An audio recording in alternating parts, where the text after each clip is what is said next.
Bonjour à tous et à toutes, et bienvenue dans ce nouvel épisode de Retour à l'écran format interview.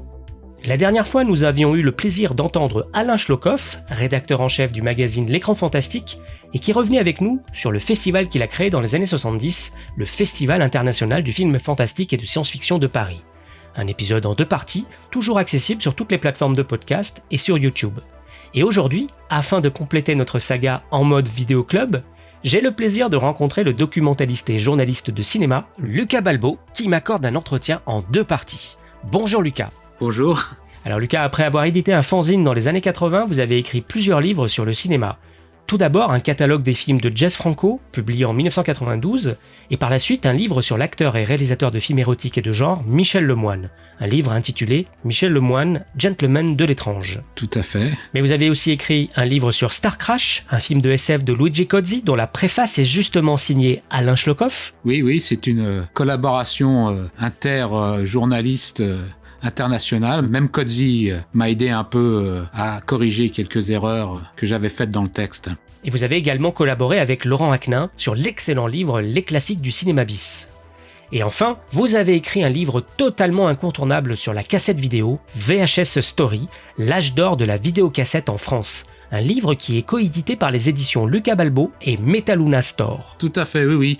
Pour la seconde édition, puisque la première édition a été faite en solo, Lucas Balbo édition seule, et Metaluna Store, qui est mon principal point de vente sur la France, on va dire, quasiment, a tellement été séduite par le sujet qu'on a fait une seconde édition jointe pour rendre l'ouvrage de nouveau disponible.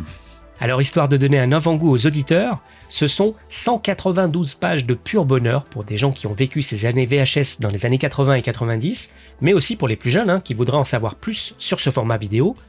Il y a à l'intérieur une superbe iconographie en couleur et surtout un historique particulièrement bien documenté avec des dizaines d'anecdotes techniques, des précisions sur un grand nombre d'éditeurs de VHS français et plusieurs interviews comme celle de l'affichiste Laurent Melki ou encore du journaliste Gilles Gressard du magazine mythique Télécassette. Alors Lucas, au cours de cet entretien, nous allons évidemment aborder l'arrivée de la vidéo dans les foyers, des pionniers de l'édition, mais aussi de l'importance des jaquettes, des revues spécialisées et du film de charme.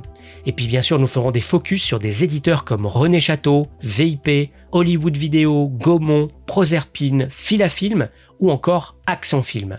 Mais avant de commencer, j'aimerais savoir pour quelles raisons vous avez écrit ce livre. Vous êtes un nostalgique du support ? Alors, pas vraiment. C'est parti d'une conversation avec un des co-auteurs du livre, Laurent Cholet, lors d'un salon brocante, parce que je fais aussi beaucoup de salons spécialisés de cinéma, où je vends des photos, des affiches, des cassettes vidéo, et ainsi de suite. Et on s'est dit, c'est bizarre, il n'existe pas de livre sur le sujet. Et Laurent m'a dit, ah oui, c'est une idée intéressante, on en reparle. L'année suivante, il m'appelle en catastrophe, en pleine vacances, en plein mois de juillet, en me disant, ça y est, j'ai trouvé l'éditeur, il faut qu'on fasse le livre tout de suite, là, je rentre à Paris et on signe le contrat. Donc, on s'est lancé dans cette aventure, on avait un premier éditeur qui était très intéressé, et puis, malheureusement, on a pris du retard sur la livraison du manuscrit, et donc ce premier projet a été annulé. Et Laurent avait une idée assez précise de ce qu'il voulait faire, qui était assez différente de la mienne.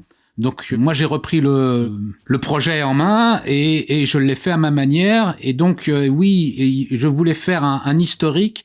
Je voulais pas faire un livre à ce que c'était bien avant, parce que pour moi la VHS c'est obsolète. Et j'ai pas cet effet Madeleine de Proust dans le sens où j'ai découvert le cinéma en salle, pas en vidéoclub. Mais j'ai, pendant la rédaction et pendant la recherche du sujet, j'ai vu qu'il y avait vraiment un cœur de cible, on va dire, pour être bassement commercial, dont la cinéphilie était née avec la vidéo, avec la découverte de films en vidéo club, alors que moi je les ai découverts en salle plus ou moins au hasard, et que je pouvais pas faire un livre sans faire un historique assez précis. Donc j'ai mélangé un côté technique, mais pas trop, parce que non seulement je suis pas technicien et je pense que ça aurait été chiant, pas trop philosophique, parce qu'il y avait déjà des livres aux États-Unis très théoriques, qui devaient être probablement des thèses ou des choses comme ça, sur la naissance de la vidéo. Donc j'ai essayé de faire un truc assez ludique, mais en même temps très recherché. Et j'ai essayé de retrouver des témoignages vivants, avec la chance de trouver Melki qui était partant tout de suite, Gilles qui était ravi, les gars de Axan aussi. Bon, j'ai pas été voir les gros pontes, j'ai pas été voir René Château parce que j'avais peur qu'ils veuillent contrôler tout, parce qu'il paraît-il assez procédurier. J'ai pas été voir d'autres éditeurs parce que le sujet a certains tabous et qui n'auraient pas voulu dévoiler certaines choses. Donc, pour garder une certaine liberté et de pouvoir continuer à écrire au conditionnel certaines choses, j'ai pris la liberté de ne pas prendre de gros poissons, on va dire, de gros éditeurs, pour pas qu'ils s'en mêlent les pieds dans le tapis. Je regardais mon film à la télévision. Il était 5h du matin et même Allons, tout le monde sait bien que la télévision ne diffuse pas à 5h du matin. Erreur, cela est possible avec ce magnétoscope Brandt électronique. Ce Brandt peut enregistrer une émission, même si elle dure 3 heures, vous la repassez quand vous voulez. Grâce au programmateur, ce Brandt peut enregistrer, même si vous êtes absent. Maître, peut-on aussi voir ces films de vacances s'ils sont sur cassette vidéo? Monsieur le Président, vous m'oubliez pas. Magnétoscope VHS Brandt électronique. Alors j'aimerais qu'on revienne sur le démarrage du marché de la vidéo à domicile. Alors on est dans les années 70 et ça se passe comment ? Le cinéma, en fait, professionnel, c'est une certaine élite. Au début du siècle, dans les années 1900, donc la plupart des gens qui font du cinéma sont des nobles qui s'emmerdent. Pour résumer, bon, en grande ligne. Et donc, s'en est découlé une certaine hiérarchie, en tout cas classe sociale dans le cinéma. Si on ne fait pas partie du giron, si on n'est pas de la noblesse, eh ben c'est pas facile. Et ce qu'a permis la vidéo, c'est de démocratiser les coûts des supports. C'est-à-dire qu'il n'y a plus besoin d'investir des millions pour distribuer un film. Et donc, il y a des tas de gens dont c'était pas vraiment le métier ou qui n'étaient pas de la noblesse qui sont lancés dedans. Et c'est un peu la ruée vers l'or, comme au Far West à l'époque, avec des éditeurs qui débarquent de nulle part et qui arrivent à faire des fortunes parce que le phénomène de la vidéo arrive dans toutes les maisons très rapidement en 2 ou 3 ans. Et d'ailleurs, ça prend une ampleur très rapide et aussi assez forte. Oui, tout à fait. On peut dire aussi que on assiste à une mutation de la distribution. Au départ, les grands groupes, les grosses boîtes, MGM, United Artists, les gros, s'intéressent pas du tout à la vidéo. Pour une bonne raison, c'est qu'ils ont déjà les salles. Donc pourquoi ils iraient vendre des produits qui vont vider les salles ? Donc, ils y croient pas et ils laissent les miettes aux petits, quitte à leur vendre même des gros titres de leur catalogue. Et puis, c'est un succès planétaire. C'est-à-dire que le fait de pouvoir avoir un film à la maison, soit pour le cinéphile, soit pour la famille lambda, devient un phénomène de société. À tel point que les grosses disent « Oula, mais y a un truc à faire là !» Et se mettent évidemment à reprendre le marché. Et c'est comme ça que Disney, MGM, UA, les conglomérats des grosses boîtes, ont écrasé le marché vidéo dans les années 90. Comment rivaliser avec un éditeur qui va sortir 50 titres par mois quand on en arrive à en sortir que 2 ou 3 pour les petits qui avaient survécu. Et c'est un peu ce que j'ai essayé de retracer en mettant la plupart des 50, il y a 50 éditeurs à peu près dans le livre, en retraçant un peu la plupart de ces petits éditeurs et comment le marché a évolué et a été écrasé, quoi.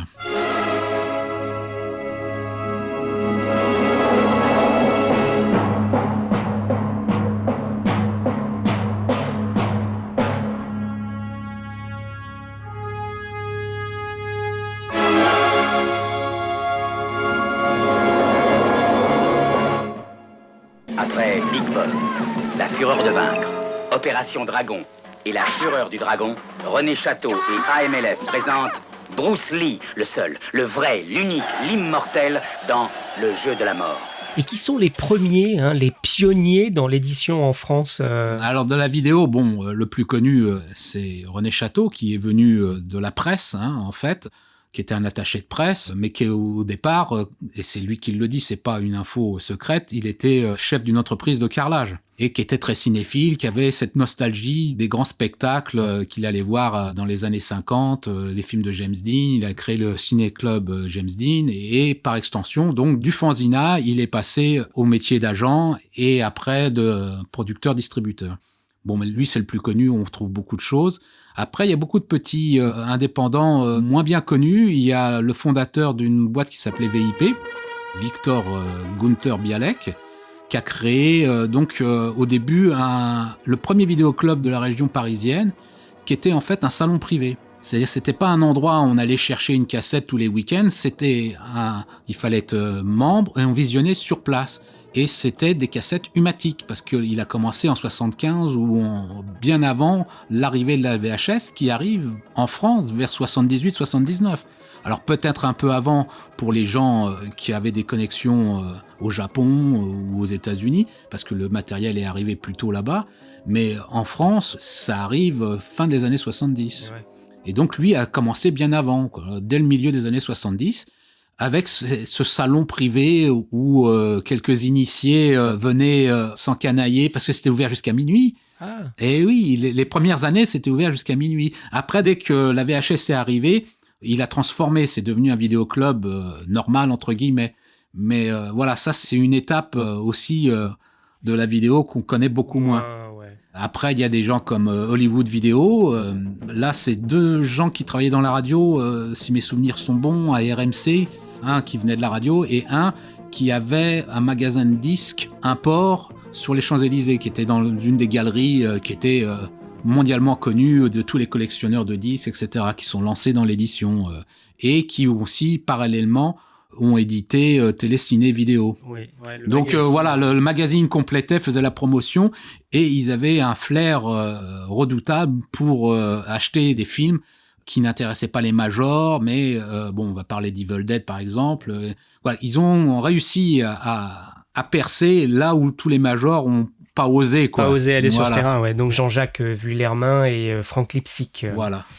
Téléciné Vidéo. Des conseils pratiques pour mieux vous servir de votre magnétoscope. Téléciné Vidéo. Un mois à l'avance, les émissions et les films de la télé. Téléciné Vidéo. Des autocollants pour titrer vos cassettes. Téléciné Vidéo. L'actualité des cassettes, analysée et critiquée. Téléciné Vidéo. Le mensuel de la 4e chaîne télé.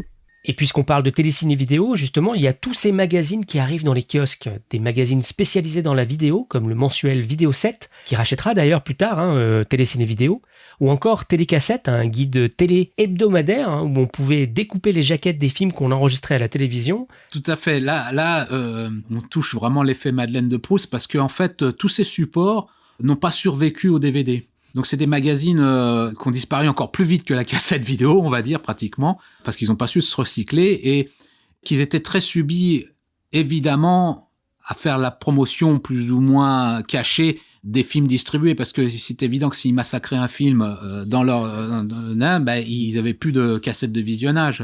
Ce qui a été le problème pour Téléciné Vidéo, qui a dénoncé le pan and scan systématique de chez Warner, et donc sont devenus les ennemis de Warner, et ainsi de suite. Il y a plein de petites histoires comme ça. C'est marrant, je me souviens bien de ce numéro d'ailleurs. Pour rappel, le pan and scan, c'est la manière de recadrer les films en cinémascope, donc avec un écran assez large pour correspondre au téléviseur 4 tiers qu'on avait à l'époque. Donc il y avait un recadrage comme ça électronique. Tout à fait, oui. Après, il y avait des magazines un peu plus critiques. Il y a le gars qui avait créé Midi Minuit Fantastique, la fameuse revue, qui avait créé une revue qui s'appelait Video News, qui était nettement plus critique, avec des infos aussi un peu corporatistes, mais pas trop. Et puis après, il y avait les magazines corporatistes, que là, évidemment, on connaît pas, nous, grand public, qui étaient uniquement au vidéoclub, où il y avait pas mal d'infos qui m'ont permis de retracer comment les groupes ont muté, en fait. Comment Delta Vidéo, petit éditeur, est devenu une filiale de Philips, cachée, plus ou moins, quoi, pas direct, mais parce que Philips avait aussi inventé le VCC et le V2000 et ainsi de suite, quoi. Tout n'est pas clairement expliqué dans le livre, mais tous les éléments sont là pour le comprendre. Voilà. Pour Delta Vidéo, on se souvient de la sortie même de Rambo 2 en cassette, qui était vendu d'ailleurs dans un package avec des cassettes de 180 minutes Philips. Voilà, donc c'est maintenant que vous me le dites, je fais le lien, quoi. Tout se retrouve. Il n'y a pas de hasard. Aucun homme, aucune loi, aucune guerre ne peut l'arrêter. Sylvester Stallone est de retour dans le rôle de Rambo.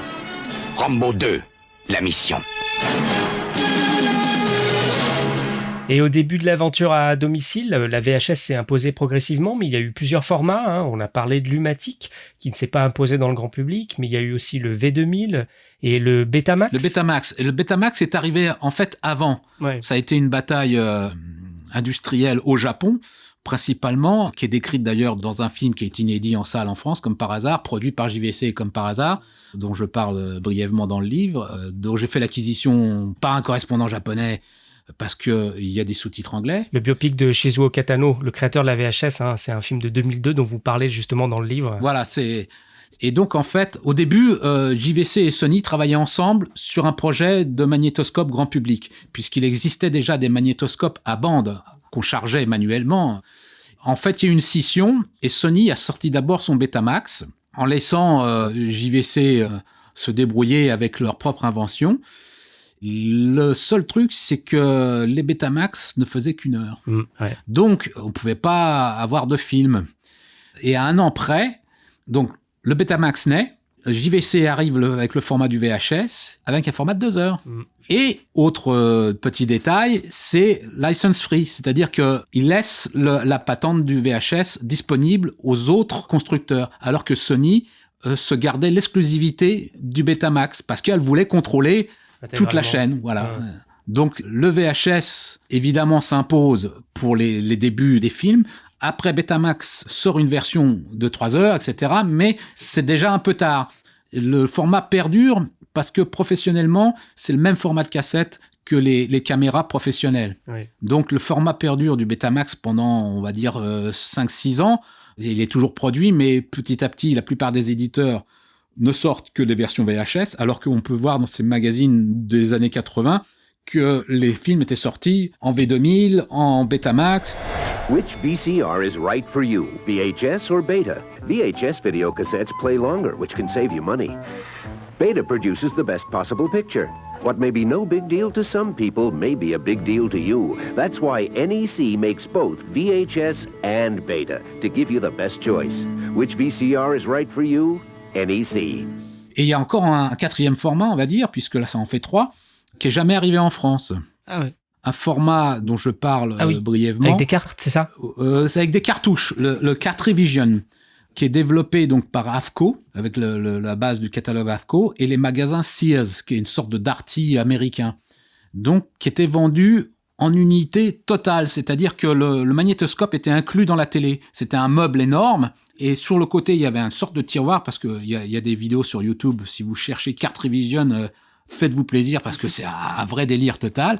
Et donc, c'est un tiroir, on ouvre le tiroir, on glisse la cartouche, une cartridge, et puis on referme le truc, et effectivement, on avait un film. Sauf qu'on ne pouvait pas le rembobiner. Ah oui. Il fallait le renvoyer à l'usine pour qu'il le rembobine. Premier problème. Deuxième problème, les têtes de lecture du son étaient très fragiles. Il y avait eu beaucoup de machines qui étaient dézinguées tout de suite. Ah ouais. Donc, commercialement, il y a eu des gros problèmes. Et puis est arrivé le Betamax et la VHS.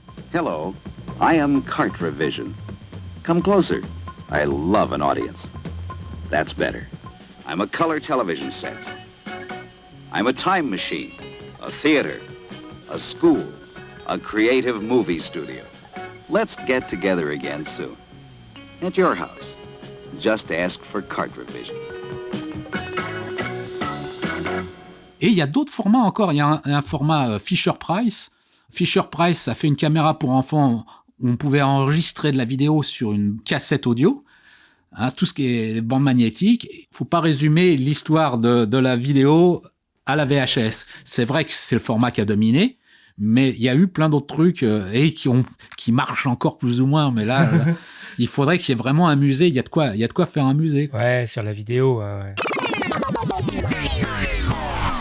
Et est-ce qu'on peut revenir sur l'importance des polices de caractère et surtout des illustrations sur les jaquettes pour la commercialisation et la location? Alors, comme on s'adresse effectivement à un grand public, tout l'art de la vidéo jaquette reste en une image choc ou une collection immédiatement reconnaissable. Par exemple, Warner a fait tout de suite des jaquettes donc bordées de noir avec la même charte graphique très classique, et les VHS n'étaient pas disponibles en dehors des clubs Warner, agréés Warner.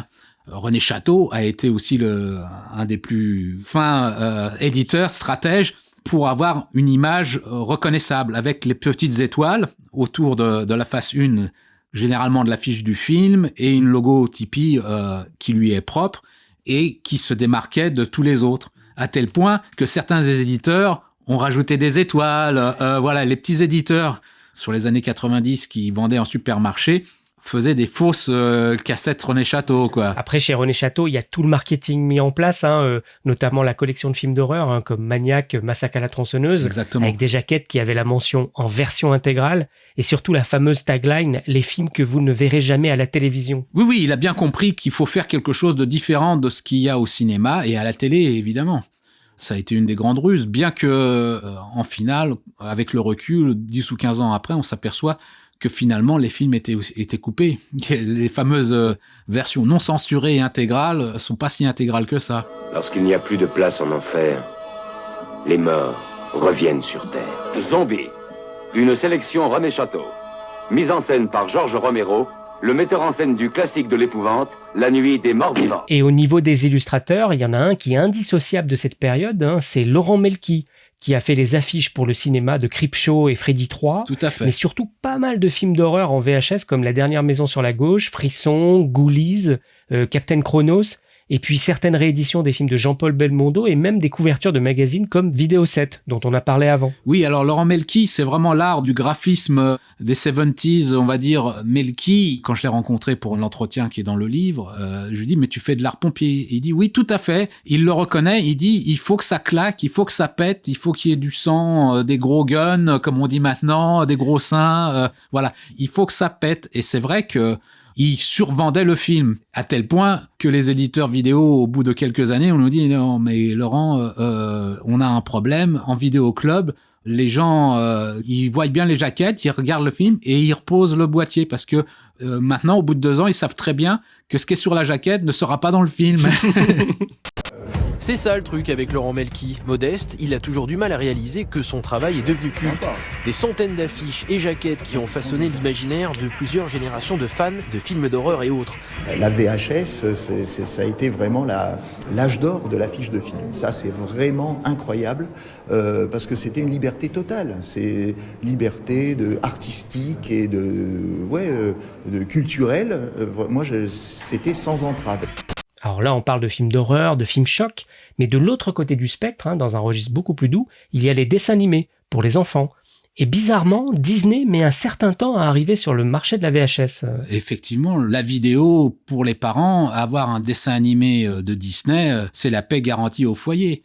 Et sauf que ils arrivent en 83-84. Ouais, c'est tard. Donc pendant les 3 ou 4 ans, qui occupe le terrain du dessin animé ? Eh ben, c'est la Japanimation, c'est Goldorak, c'est tous les prods AB, parce qu'il y a des petits malins qui ont été chercher les trucs au Japon, qui ont négocié et qui vendent les droits télé, et ils ont aussi les droits vidéo. C'est aussi les débuts de la vidéo où, quand les gens qui achètent un film achètent des droits, en général, n'achetaient que les droits sales. Et par extension, pensaient que les droits vidéo étaient donnés avec. Après, ça s'est séparé. C'est-à-dire maintenant, si vous achetez un film à un producteur italien, il sait partout. Il vous dit, je vous vends les droits pour la salle, pourtant, les droits pour la télé, pourtant, les droits pour la télé câblée, les droits pour le net, les droits... Mais à cette époque, au début des années 80, les petits rusés qui ont été achetés les films au Japon ont fait un package, et au Japon, comme c'est un marché très interne, ils devaient vendre tout droit. Tout droit, ouais. Voilà. Et ils ont réussi à coiffer Disney au poteau. Mais bon, Disney s'est rattrapé à partir de 83-84 avec des produits exclusifs, des jaquettes et des produits de qualité qu'on rapidement fait oublier tous ces petits margoulins avec leur épisode rebricolé, mal doublé.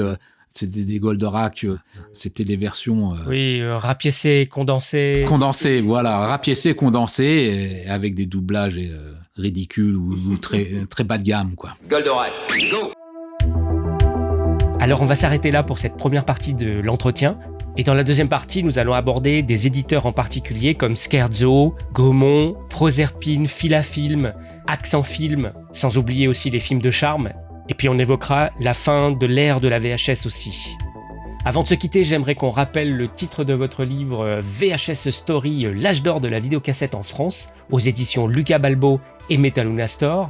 Et où est-ce qu'on peut le trouver ? Donc il est disponible sur mon site artclips.free.fr et en physique, donc librairie Metaluna et librairie hors circuit à Paris. Merci Lucas.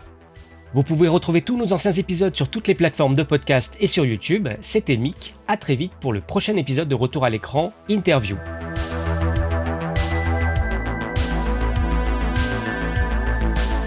Si je devais résumer ma vie aujourd'hui avec vous, je dirais que c'est d'abord des rencontres. C'est vrai que je ne vis que pour le cinéma. Pour être aimé, il faut être aimable. Vous voulez un chocolat? C'était pas ma guerre. Back and full force. Quelle est votre devise? Je m'appelle Bond. James Bond. Vous délirez totalement là. C'est ça qui permet de voyager à travers le temps. La vie a plus d'imagination que nous. J'espère que je ne vous apprends rien. Vous êtes un mélancolique. Mélancolique, mon cul.